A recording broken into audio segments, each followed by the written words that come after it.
ये मंत्र पाठ। ओम सहनावतु सहनौ भुनक्तु सह वीर्यं करवावहै तेजस्विनां वधीतमस्तु मा विद्विषावहै। ओम येन धौता गिरः पुंसां विमलैः शब्दवारिभिः तमश्चाज्ञानजं भिन्नम् तस्मै पाणिनये नमः। वाक्यकारं वरुचिं भाष्यकारं पतञ्जलिं पाणिनिसूत्रकारं च प्रणतोऽस्मि मुनित्रयम्। ओम शांति शांति शांति। सभी को सादर नमस्ते। आइए आप सभी का जो प्रथमावृत्ति पाठ में स्वागत है। कल हमने जो है क्रियार्थोपपदस्य च कर्मणि स्थानिनः, इस पर हमने विशेष चर्चा किया था और हमने बताया था स्थानिनः क्रियार्थोपपदस्य कर्मणि चतुर्थी भवति। स्थानिनः माने अप्रयुज्यमानस्य, क्रियार्थोपदस्य अर्थात क्रियार्थोपदस्य तुमनन्तस्य धातोः।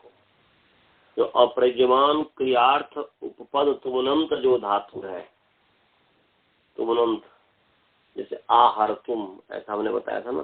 फलेभ्यो याति माने फले फलानी आहर्तुम याति इत्यर्थ, फल को लेने के लिए जाता है। तो यहाँ पर अप्रयुज्यमान क्रियार्थोपपद है, क्रिया के लिए क्रिया हो रही है। ब्रजन क्रिया माने फल लाने के लिए ब्रजन क्रिया हो रही है या जाना का क्रिया हो रही है। तो ये हो गया।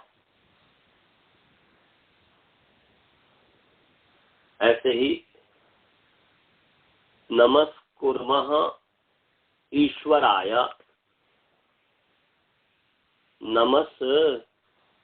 नमस्कुर्मः ईश्वराय। तो यहाँ पर इसका मतलब क्या हुआ जी? नमस्कुर्मः ईश्वराय का मतलब हो जाएगा ईश्वरम अनुकूलयितुम नमस्कुर्मः इत्यर्थः। वयम नमस्कुर्मः ईश्वराय, इसका मतलब क्या हुआ? या वयम नमस्कुर्मः देवदत्ताय, किसी को भी। तो वहां पर ये है कि उसको अनुकूल करने के लिए, अपने अनुकूल करने के लिए प्रणाम करते हैं, नमस्कार करते हैं। तो हम नमस्कार करते हैं। ये तो ये बता दिया था। अब आगे आइए। इसमें कोई शंका तो नहीं है ना आप लोगों को? बालबोध जी, कोई शंका तो नहीं है पीछे में?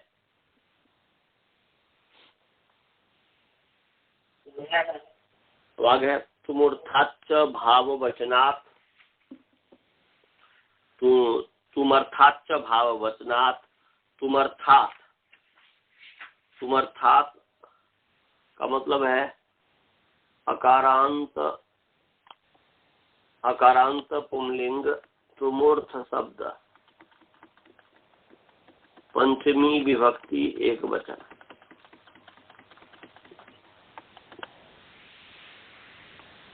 और चौ अव्यय पद है भाव वचनात्, अकारांत पुंलिंग भाव वचन शब्द, पंचमी विभक्ति एक वचन। तुमूर्थात् में समास है तुमुनः अर्थः इव अर्थः यस्य, अर्थो यस्य माने तुमुनः अर्थः यस्य माने तुमुनः अर्थः इव अर्थः यस्य, तुम उनके अर्थ के समान अर्थ है का स तुमूर्थ,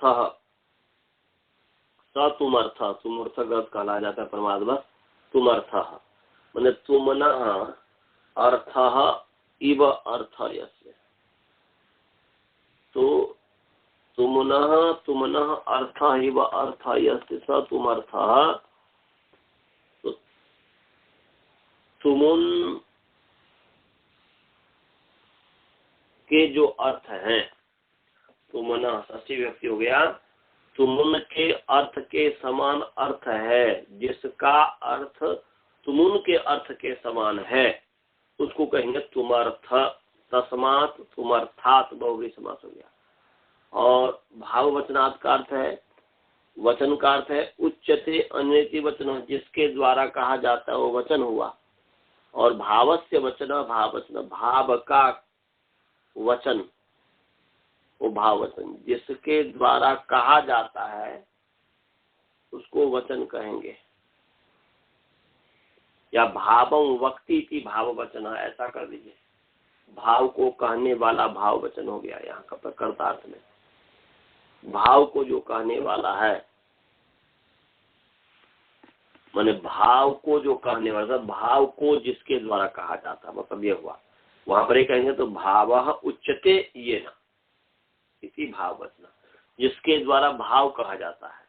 उच्यते येन, जिसके द्वारा कहा जाता है। क्या कहा जाता है? भाव को कहा जाता है, धात्वर्थ को कहा जाता है, वो भाव वचन हो गया। तो क्या अर्थ बन गया जी? अर्थ बन गया कि तुमर्थात् भाव वचनात्, तुमर्थात् भाव वचनात् चतुर्थी भवती, ये हो गया।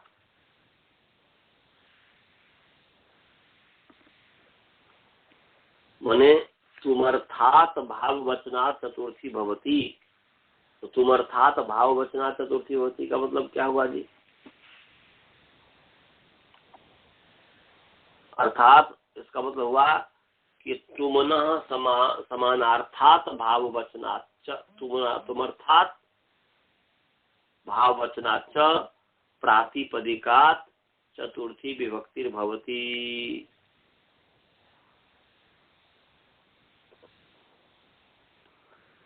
यहाँ पर प्रथमा वृत्तिकार कहता है कि तुमर्थात् भाव वचन प्रत्यांतात्, तुमर्थात् भाव वचन प्रत्यांतात्, तुम उनके अर्थ के समान अर्थ है, जिसके ऐसे भाव को कहने वाला, ऐसे भाव को कहने वाला जो भी प्रातिपदिक है उसको कहेंगे, उससे चतुर्थी विभक्ति होती है।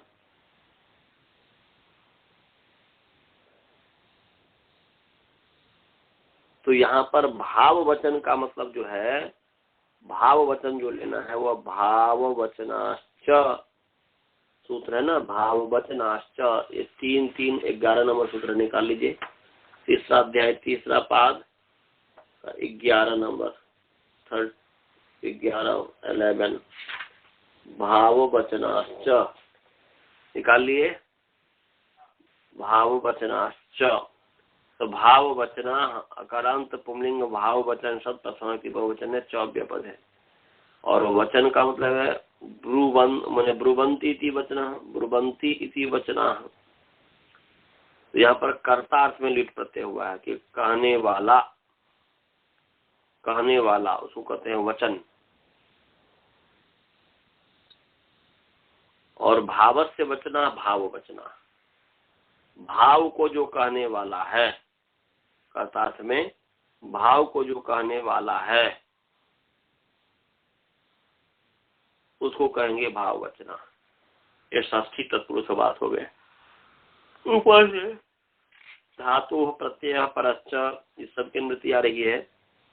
और इसके बाद इसके ऊपर जो 3-1-10 नंबर जो सूत्र है, तुमुन्नुरौ क्रियायाम क्रियार्थायाम, इसे क्रियायाम क्रियार्थायाम की अनुवृत्ति आ रही है, क्रियार्थायाम क्रियायाम की अनुवृत्ति आ रही है। और ये जो है भविष्यति गम्यादया 3-3-3 नंबर जो सूत्र है उससे भविष्यति की अनुवृत्ति आ रही है।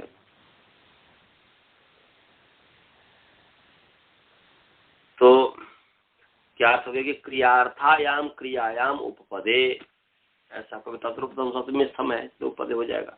तो क्रियार्थायाम क्रियायाम उपपदे भविष्यति काले धातोर परः भाव वचना प्रत्यय भवन्ति, मैंने भाव को कहने वाले जो प्रत्यय हैं, भाव को कहने वाले जो प्रत्यय हैं, तो घई इत्यादि जो है भाव को कहने वाले प्रत्यय हैं। हाँ, तो भाव वचना प्रत्यया भवन्ति, भाव को कहने वाले, भाव को कहने वाले जो वचन है, भाव को कहने वाले जो है, कट कैसे गया,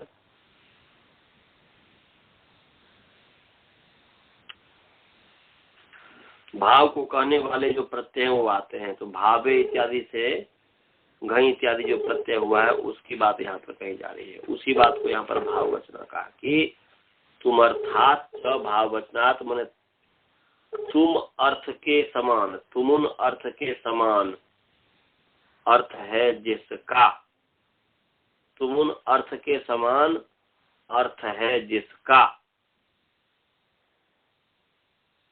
ऐसे भाव वचन से जो है, ऐसे भाव वचन प्रातिपदिक जो है, ऐसा या भाव वचन भाव को कहने वाला जो शब्द है उससे यहाँ पर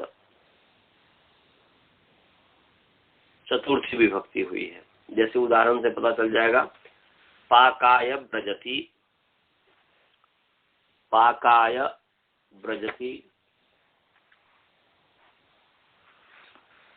तो पाक के लिए जाता है, ऐसा है कि पाक के लिए जाता है, माने पकाने के लिए जाता है।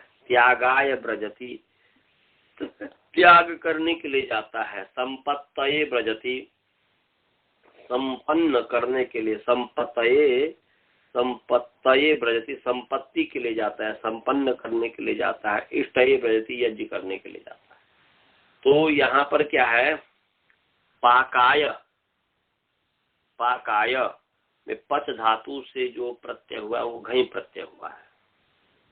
तो भावार्थ वचनात्, भाव अर्थ को कहने वाला, भाव अर्थ को कहने वाला, ऐसा अर्थ हो गया कि भाव अर्थ को कहने वाला जो प्रत्यय है, भाव अर्थ को कहने वाला जो प्रत्यय है और तदंत जो प्रातिपदिक है उसे चतुर्थी विभक्ति होती है। तो तुम अर्थात भाव वचन प्रत्यांतात, भाव को कहने वाला प्रत्यय हुआ, इसलिए प्रत्यय ग्रहण तंत्र ग्रहण तंत्र विधि हो जाएगी। प्रत्यय ग्रहण तंत्र ग्रहणम, या यहाँ पर जो है प्रतिपदिका विशेषण मान करके कर देंगे। तो तुम अर्थात भाव वचन प्रत्यांतात प्रातिपदिका चतुर्थी विभक्ति होती। तुमर्थ, तुमुन अर्थ वाले, तुमर्थ मतलब तुमुन अर्थ वाले या तुमुन अर्थ के समान अर्थ है जिसका, जिसका अर्थ तुमुन अर्थ के समान होगा, ऐसे भाव वचन वाले प्रातिपदिक से, भाव प्रत्यांत प्रातिपदिक से जो है चतुर्थी विभक्ति होती है। तो भाव वचन किस में हुआ है जी? भाव वचन का क्या अर्थ है? क्रियार्थायाम क्रियायाम उपपदे, क्रियार्थ क्रिया उपपद रहते, भाव वचन भाव को कहने वाले प्रत्यय होते हैं, क्रियार्थ क्रिया उपपद रहते। तो क्रियार्थ क्रिया उपपद रहते, तो यहाँ पर जो है, यहाँ जो घई प्रत्यय, पाकाय में जो घई प्रत्यय हुआ है, पाकाय में जो घई प्रत्यय हुआ है वो क्रियार्थ क्रिया उपपद होने पर किया है। तो क्रियार्थ क्रिया होने पर भाव वचन कहा है, और तुमुन नूलो क्रिया, तुमुन और नूर जो है, तुमुन नूलो क्रियायाम क्रियार्थायाम, जो उसके ऊपर जो सूत्र था, ये सेनवृत्ति लाए थे इसमें, तुमुन नूलो क्रियार्थायाम क्रियायाम क्रियार्थायाम, माने क्रियार्थ क्रिया उपद रहते धातु से तुमुन और नूल प्रत्यय होता है। तो तुमुन और नूल प्रत्यय, तो यहाँ पर तुमुन क्या हुआ, तुमुन अभी जो हमने कहा कि तुमुन का के अर्थ जो है के समान अर्थ है जिसका, तो तुमुन का क्या अर्थ है यहाँ पर, तुमुन का क्रिया क्या अर्थ है, तो तुमुन के अर्थ के समान अर्थ है जिसका। तो जैसे क्रियार्थ क्रिया उपद रहते घई इत्यादि प्रत्यय कहा है, ऐसे क्रियार्थ क्रिया उपद रहते तुमुन और नूल प्रत्यय भी कहा है। तो इसीलिए घई आदि जो है तुमर्थ भाव वचन है। जैसे तुमुन प्रत्यय क्रियार्थ क्रिया को कहता है, क्रियार्थ क्रिया उपद रहते तुमुन प्रत्यय होता है और नूल प्रत्यय होता है। तुमुन का यहाँ पर ले लीजिए, क्योंकि तुमुन का यहाँ पर जिक्र है। जैसे क्रियार्थ क्रिया उपपद रहते तुमुन प्रत्यय और नूल प्रत्यय होता है, ऐसे ही क्रियार्थ क्रिया उपपद रहते भाव वचन वाले प्रत्यय होते हैं। तुमुर्थ क्रिया माने क्रियार्थ क्रिया उपपद रहते जो है तुमुन अर्थ वाले, तुमुन के अर्थ के समान अर्थ है जिसका, ऐसे भाव वचन वाले जो शब्द है, भाव को कहने वाला जो प्रत्यय है, तदंत जो प्रातिपदिक है, इसलिए भाव वचनात् प्रत्यांतात् प्रातिपदिका, ऐसा चतुर्थी विभक्ति होती, इसलिए पाकाय ब्रजति त्यागाय ब्रजति। तो यहाँ पर जो है पाक के लिए जाता है, पकाने के लिए जाता है। तो जाना क्रिया किस लिए हो रहा है जी, जाना क्रियार्थ क्रिया, क्रिया के लिए क्रिया, पकाने के लिए जाना क्रिया हो रहा है, पकाने के लिए जाना क्रिया हो रहा है, त्याग करने के लिए ब्रजति भजन क्रिया हो रहा है, संपत्ति के लिए भजन क्रिया हो रहा है, संपत्ति माने संपन्न करने के लिए भजन क्रिया हो रहा है, इष्टये ब्रजति, यहाँ पर यज्ञ करने के लिए जाता है। तो क्रियार्थ क्रिया उपपद रहते चतुर्थी विभक्ति होती है। हेलो जी, क्या कोई आवाज आ रही है? उधर से आवाज आ रही है भाई। आवाज नहीं आ रही है। अभी आ रही है? जी अभी आ रही है। तो नहीं समझ में आया तुम्हारे था भाव वचनात्? मैं बोला कि तुमुन के अर्थ के समान अर्थ है जिसका,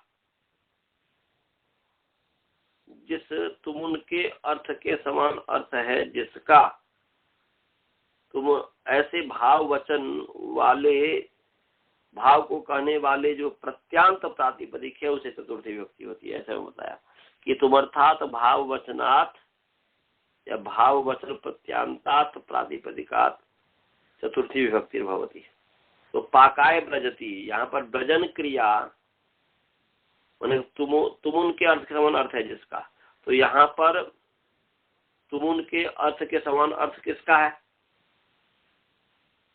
तुमुन का क्या अर्थ है? तो वहां पर तुमुन क्रियायाम के अर्थ कहा था कि क्रियार्थ क्रिया उपपद रहते तुमुन और नूल प्रत्यय होता है। तो क्रियार्थ क्रिया उपपद रहते तुमुन और नूल प्रत्यय होता है। तो यहाँ पर जो है जैसे होता है ऐसे ही यहाँ पर भाव वचनाश्च क्रियार्थ क्रिया उपपद रहते भाव वचन वाले भी प्रत्यय होते हैं। तो यहाँ पर घई प्रत्यय जो हुआ है, पाकाय में पच जो धातु है उससे जो घई प्रत्यय हुआ है वह क्रियार्थ क्रिया उपपद रहते।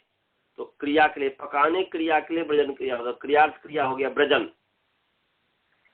उसके उपपद रहते, उसके रहते यहाँ पर चतुर्थी विभक्ति हो जाती है। तो तुमर्थाच भाव वचनात्, तुमुन प्रत्यांत भाव को कहने वाला या तुमुन के अर्थ के समान अर्थ है जिसका, ऐसे भाव को कहने वाला जो प्रातिपदिक है चतुर्थी विभक्ति। यहाँ पर पाक में पाक जो है भाव को कहने वाला है, त्याग्याय में त्याग जो है भाव को कहने वाला है। तो भाव को कहने वाला जो भाव को कहने वाला जो भाव को कहने वाला जो तुमूर्थ है या तुम उनके अर्थ समान है, अर्थ है जिसका, उस प्रातिपदिक से परे चतुर्थी विभक्ति होती है, इसलिए यहाँ पर चतुर्थी विभक्ति हो गई है। समझ में आया जी? इसमें कोई शंका तो नहीं है द्रोण जी? हाँ, कोई इसमें विशेष है नहीं। आगे नमः स्वस्ति स्वाहा स्वधालम वसत योगाच्च। नमः जो है नमः स्वस्ति स्वाहा स्वधालम वसत योगात्, अकारांत पुंलिंग। नमः स्वस्ति स्वाहा स्वधालम वसत योग शब्द पंचमी के वजन अव्यपद है। समास है नमश्च स्वस्ति च स्वाहा च स्वधा च अलम च वसट च इति नमः स्वस्ति स्वाहा स्वधालम वसट। और तैर योग माने नमः स्वस्ति स्वाहा स्वधालम वसट भी योग इति नमः स्वस्ति स्वाहा स्वधालम वसट योग योग तस्मात् नमः स्वस्ति स्वाहा स्वधालम वसट योगा। ये ऐसा, तो ये नमः स्वस्ति स्वाहा स्वधालम वसट में जो है नमश्च स्वस्ति च स्वाहा च स्वधा च अलम च वसत च इति नमः स्वस्ति स्वाहा स्वधालम वषडः बहुवचन कर देंगे। और नमः स्वस्ति स्वाहा स्वधालम वसड वसड भी योगः इति नमः स्वस्ति स्वाहा स्वधालम वसड योगः तस्मात् नमः स्वस्ति स्वाहा स्वधालम वसड योगात्। ये है। आपको समाज समझ में आ गया जी? ये जो है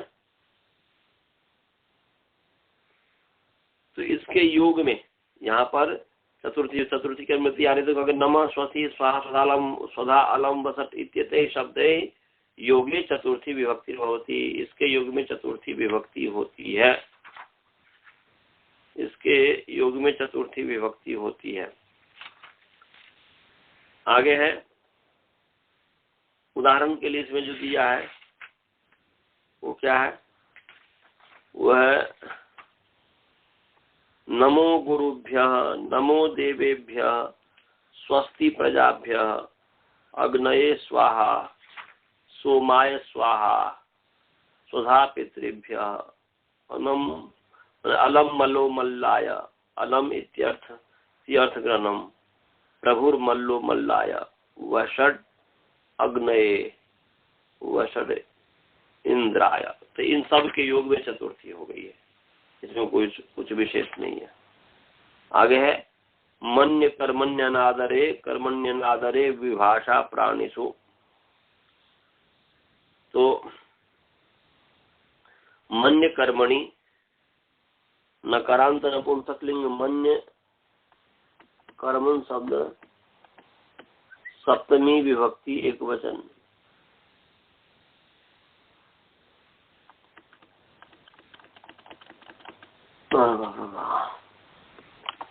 जोर से ऊँगी लग रही है। चलिए, हाँ, तो यहाँ पर मन्य कर्मण्य नादरे, तो मन्य कर्मणि सप्तमी विभक्ति एक वचन है, नकारांत नपुंसकलिंग। और अनादरे अकारांत पुंलिंग अनादर सब सप्तमी एक वचन है। विभाषा आकारांत स्त्रीलिंग विभाषा सब एक वचन है। अप्राणीषु अप्राणीषु तो नकारांत पुंलिंग अप्राणीन शब्द सप्तमी विभक्ति बहुवचन है।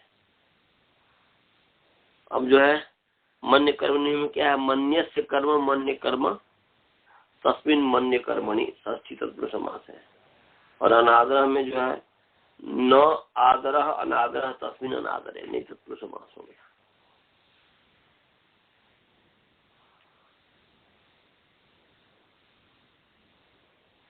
तो यहाँ पर क्या हो गया, अनादरे माने अनादर गम्यमान होने पर मन्य कर्मणि चतुर्थी विभाषा भवती अनादरे गम्यमाने, अप्राणीषु कहा, तो न तू प्राणीषु कर्मसु, तो मन्य कर्मणि चतुर्थी विभाषा भवती अनादरे गम्यमाने।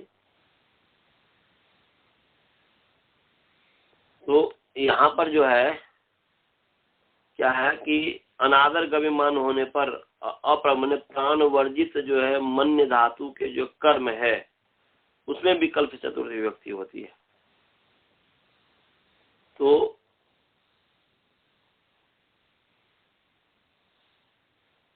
यहाँ पर अप्राणीषु का मतलब जो है, तो मन्य कर्मणि चतुर्थी विभाषा भवती अनादरे गम्यमाने न तो प्राणीषु कर्मसु, प्राणी के जो कर्म है, यदि प्राणियों के कर्म होंगे वो उसमें नहीं होगा,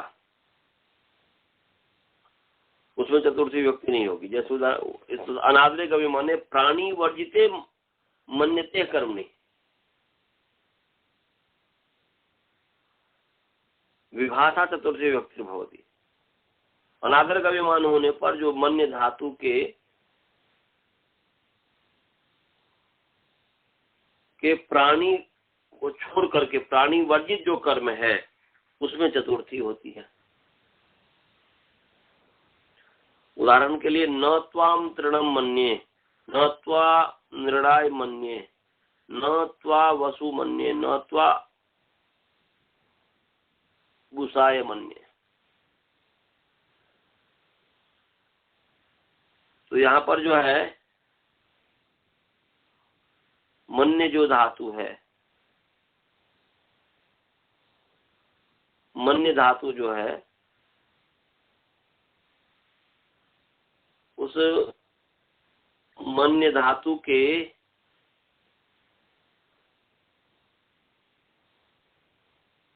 जो प्राणी वर्जित कर्म है, न त्वा मृणम मन्ये,